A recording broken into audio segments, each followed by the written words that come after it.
Hello everyone, today we will discuss about the economic thoughts of Jawaharlal Nehru. Jawaharlal Nehru हमारे India के पहले prime minister थे और ये एक पहले इंसान थे जिन्होंने 5 ईयर प्लान इंट्रोड्यूस कराया था पार्लियामेंट में। जवाहरलाल नेहरू एक मॉडर्निस्ट थे, तो इनका मानना ये था कि रैपिड इंडस्ट्रियलाइजेशन ही एक सबसे इफ़ेक्टिव तरीका है पॉवर्टी से लड़ने का। अब ये किस तरह से, क्योंकि अगर हमें पता है कि इंडस्ट्रियलाइजेशन से सबको जॉब मिलती है, एम्प्लॉयमेंट अपॉर्चुनिटीज़ बढ़ती हैं एंड हम लोग ये भी जानते हैं उससे अर्बनाइजेशन भी होता है और जहाँ पे जगह अर्बनाइज्ड होती है वहाँ पे गवर्नमेंट का ज़्यादा फोकस जाता है डेवलपमेंट के लिए। इनका ये मानना था इंडस्ट्रियलाइजेशन ही एक ऐसा तरीका है जब लोगों को हम लोग पॉवर्टी से निकाल सकते हैं, गरीबी से निकाल सकते हैं। इनका मानना गांधीयन इकोनॉमी से एकदम उल्टा था, क्योंकि गांधीयन इकोनॉमी जैसे कि हम देख सकते हैं वो था हाउस होल्ड प्रोडक्शन पे पूरा का पूरा बेस्ड। उनका मानना था कि छोटी इंडस्ट्रीज़ जो होती हैं, कॉटन इंडस्ट्रीज़, वही इंडस्ट्रीज़ का डेवलपमेंट ज़्यादा सही होना चाहिए, उन्हीं इंडस्ट्रीज़ का डेवलपमेंट होना चाहिए। तो ये इनका मानना नहीं था। इन्होंने 5 ईयर प्लान इंट्रोड्यूस कराया था पहली बार पार्लियामेंट में 8 जुलाई को, ठीक है। तो ये इनकी जो पढ़ाई हुई थी वो फॉरेन में हुई थी, तो वहाँ पे सोवियत यूनियन से ये बहुत ज़्यादा इन्फ्लुएंस्ड थे, क्योंकि वो पहला ऐसा कंट्री था जहाँ पे सोशलिस्ट नेशन था। अब सोशलिस्ट नेशन क्या मतलब? ऐसा नेशन जो समाजवाद पे बेस्ड हो, ठीक है। तो इनका ये मानना था इससे एक यूनिफॉर्म डेवलपमेंट होता है जो सेंट्रलाइज्ड इकोनॉमी का एक नेशनल लेवल पे। इन्होंने इसीलिए फिर स्टार्ट किया कि इन्होंने सोचा कि अगर इंडिया को डेवलप होना है, इंडिया उस टाइम पे इंडिया जस्ट इंडिपेंडेंस उसने पाई थी, तो इनका मानना ये था कि कोई ऐसा एक प्लान होना चाहिए जिससे इंडिया की जो डेवलपमेंट है वो कंसिस्टेंसी के साथ रहे और मतलब पॉवर्टी हटाई जा सके। तो इन्होंने क्या किया, इन्होंने पार्लियामेंट में सबसे पहले 5 ईयर प्लान इंट्रोड्यूस किया, ठीक है। जिसे 5 ईयर प्लान क्या है? 5 ईयर प्लान एक ऐसा प्लान है जो 5 साल के लिए होता है, इसको पंचवर्षीय योजना भी कहते हैं। ये 5 ईयर के लिए होता है और इसका मेन एजेंडा होता है उस 5 साल में किसी एक प्रॉपर चीज़ को डेवलप करना। जैसे प्राइमरी सेक्टर हो गया किसी में सेकेंडरी सेक्टर हो गया, तो उस टाइप से ये 5 ईयर प्लान का डिफरेंट तरह से डेवलपमेंट 5 ईयर प्लान करता है। अब इन्होंने एक मिक्स्ड इकोनॉमी की बात की है। जो आधा स्टेट उसको देखे और वो फ्री भी हो, मतलब एक ऐसी इकोनॉमी जिसमें मतलब लोगों के पास अथॉरिटी हो अपना कुछ भी काम करने की, लेकिन हाँ थोड़े रिस्ट्रिक्शंस भी हों। इससे क्या उनका मानना ये था कि इससे मतलब वो अपना जो भी काम करेंगे वो अच्छे से करेंगे, और अगर हम लोग रिस्ट्रिक्शंस नहीं लगाएंगे तो वो कुछ भी मनमाने ढंग से कर सकते हैं। तो इनका मानना ये था कि उनको फ्रीली छोड़ा जाए, लेकिन थोड़ा सा रिस्ट्रिक्शन तो ज़रूरी है प्राइवेट सेक्टर में, ठीक है। तो अब इनके मिक्स्ड इकोनॉमी थॉट का एक क्रिटिसिज्म भी हुआ, क्योंकि कई लोगों का मानना ये था कि मिक्स्ड इकोनॉमी जो है वो स्लो काम करती है इकोनॉमिक ग्रोथ पे। अगर इकोनॉमिक ग्रोथ चाहिए तो मिक्स्ड इकोनॉमी की ज़रूरत नहीं है। इकोनॉमी में अगर ग्रोथ चाहिए तो सारे सेक्टर्स को फ्रीली छोड़ दिया जाए कि वो अपना पूरी तरह से डेवलपमेंट करें, क्योंकि अगर देखा जाए तो अगर इंडस्ट्रीज़ का डेवलपमेंट होगा तो इनडायरेक्टली कंट्री का भी डेवलपमेंट होगा। तो इनका ये मानना था कि इसीलिए उन लोग को फ्रीली छोड़ दो कि कैसे भी वो लोग करें, लेकिन डेवलपमेंट करें। जस्ट अभी इंडिपेंडेंट हुआ था और इंडिया को ग्रोथ की ज़रूरत थी बिकॉज पॉवर्टी बहुत ज़्यादा थी। और ग्रोथ मीन्स क्या? Economic growth. इंडिया को इकोनॉमिकली स्ट्रॉन्ग होना था, जिसके लिए फर्स्ट 5 ईयर जो प्लान थे उनका मेन एजेंडा था कि इकोनॉमी जो है इंडिया की उसको एक प्रॉपर फ्रेम दिया जाए, उसको एक प्रॉपर बेस दिया जाए डेवलपमेंट के लिए। तो जो जवाहरलाल नेहरू के टेन्योर में जो 5 ईयर प्लान्स इंट्रोड्यूस कराए गए हैं वो फर्स्ट, सेकेंड और थर्ड है। अब अगर हमें याद करना है कि फर्स्ट 5 ईयर प्लान कब इंट्रोड्यूस किया गया था, तो हम लोग इससे याद कर सकते हैं। 1947 में इंडिया इंडिपेंडेंट हुआ था, तो हम ये याद कर सकते हैं कि 1947 में इंडिपेंडेंट हुआ था, तो जस्ट 4 साल बाद हमारा फर्स्ट 5 ईयर प्लान आ गया। 5 ईयर प्लान मतलब क्या, 5 साल चलेगा, तो उस हिसाब से हम लोग फर्स्ट, सेकेंड और थर्ड याद कर सकते हैं। इस पर हम एक और वीडियो बनाएंगे जिसमें हम सारे 5 ईयर प्लान्स को ईजिली डिस्क्राइब भी करेंगे, उनका एजेंडा क्या था और कैसे उनकी ग्रोथ हुई थी, और जितने भी 5 ईयर प्लान्स थे उनकी डेट्स कैसे याद की जाए वो भी हम बताएंगे। अब चलते हैं हम वीडियो में आगे की तरफ। जहाँ पे फर्स्ट 5 ईयर प्लान है, फर्स्ट 5 ईयर प्लान एक इंडिया को, जैसे आपको पता है इंडिया ग्रोइंग स्टेज में था। फर्स्ट 5 ईयर प्लान का मकसद ये था कि इंडिया जो इकोनॉमिकली एकदम ब्रेकडाउन उसका हो चुका है, उसको एक रिवाइवल चाहिए स्ट्रक्चर में।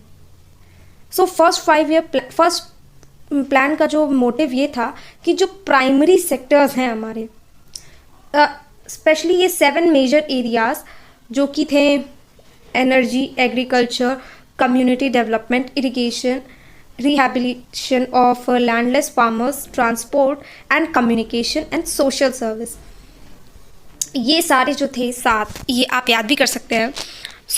ये 7 जो प्राइमरी सेक्टर्स थे इन पे बेस्ड था कि पूरा फोकस इन पे करना है, क्योंकि प्राइमरी सेक्टर से ही इकोनॉमी की स्टार्टिंग होती है। प्राइमरी सेक्टर, फिर सेकेंडरी सेक्टर, फिर टर्शरी सेक्टर।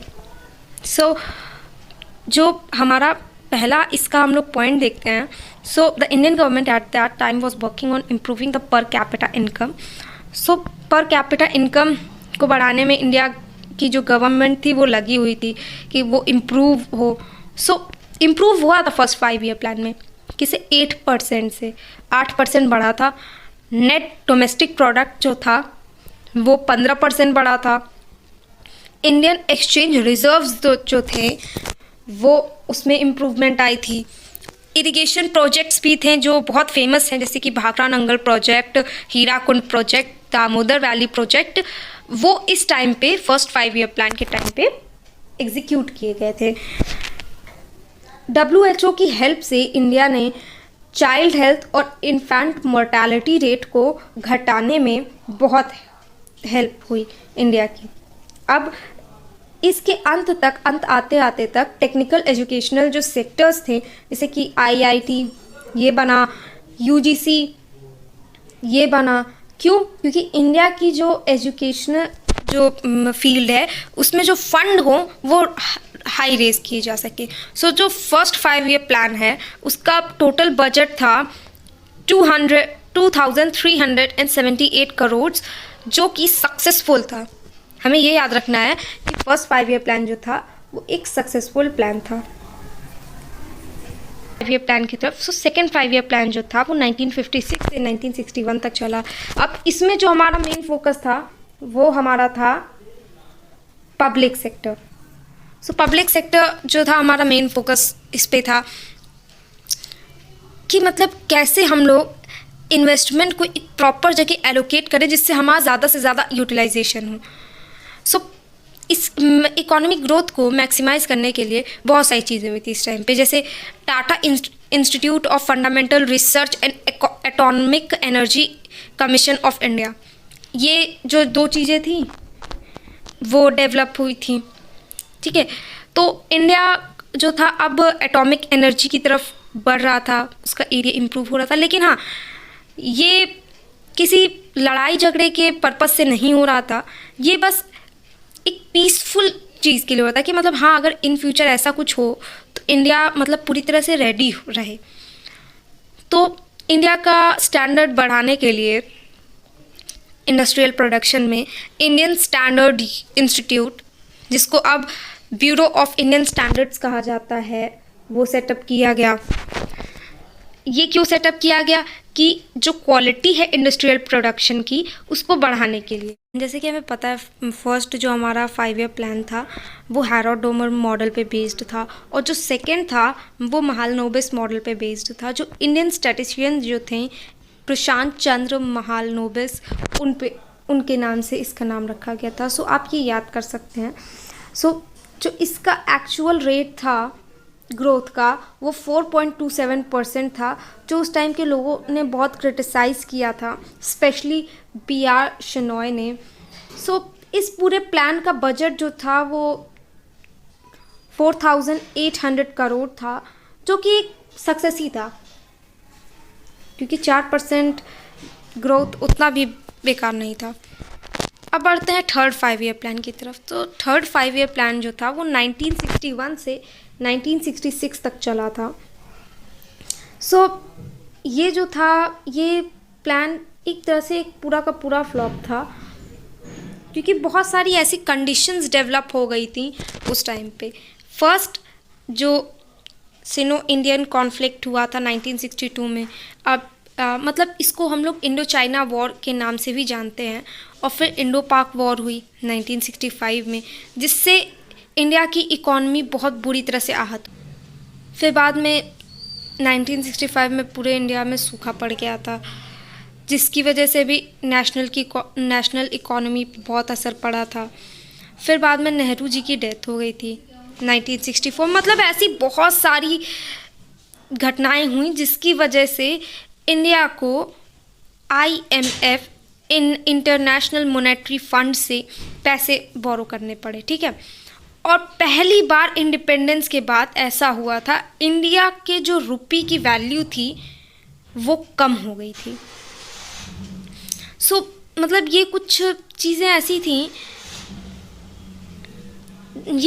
चीज़ें थी जो बहुत ज़्यादा इस पे इफ़ेक्ट पड़ा था, और जो प्राइमरी सेक्टर और एजुकेशनल सेक्टर पे जो ये लोग फोकस कर रहे थे, वो मतलब फोकस तो था, लेकिन मतलब दिक्कत ये थी कि इतनी सारी चीज़ें हो गई थी कि इस इंडिया को पैसे लेने पड़ गए, और इतनी सारी चीज़ों से इंडिया गुजरा। तो इसलिए जो 5 ईयर प्लान है उसको एक तरह से फ्लॉप भी कहा जाता है। अब कंक्लूजन पे जाएँ तो ये जो पहले 3 5 ईयर प्लान्स हैं जो जवाहरलाल नेहरू के टेन्योर में जो बने थे, वो इंडिया के फ्यूचर का एक फाउंडेशन स्टोन हम कह सकते हैं उसको, जिसको कई इकोनॉमिस्ट ने, पॉलिटिकल थिंकर्स ने क्रिटिसाइज़ भी किया, क्योंकि इसमें उन लोग को इंडिया की लॉन्ग टर्म ग्रोथ कहीं दिख ही नहीं रही थी। बट अगर हम लोग इन शॉर्ट देखें तो ये एक फ्रेम था, ये एक बेस था जिससे इंडिया की डेवलपमेंट इंश्योर कर सकता था इंडिया अपना। इसमें पहले उन्होंने पूरा फोकस किया था, पहले प्राइमरी सेक्टर, फिर पब्लिक सेक्टर। एक तरह से ये पूरा लाइन से चल रहा था, लेकिन कुछ ऐसे नेचुरल फिनोमिनन्स और कुछ ऐसी वॉर्स हो गई जिसकी वजह से फिर ये पूरा दिक्कत हो गया। लेकिन अगर ये प्लान चलता अच्छे से तो ग्रोथ में हम और इम्प्रूवमेंट देख सकते थे। That's it for today. Thank you for watching our video, and please आप लोग भूल जाते हैं वीडियो को देखने के बाद सब्सक्राइब करना। Please like, comment and subscribe.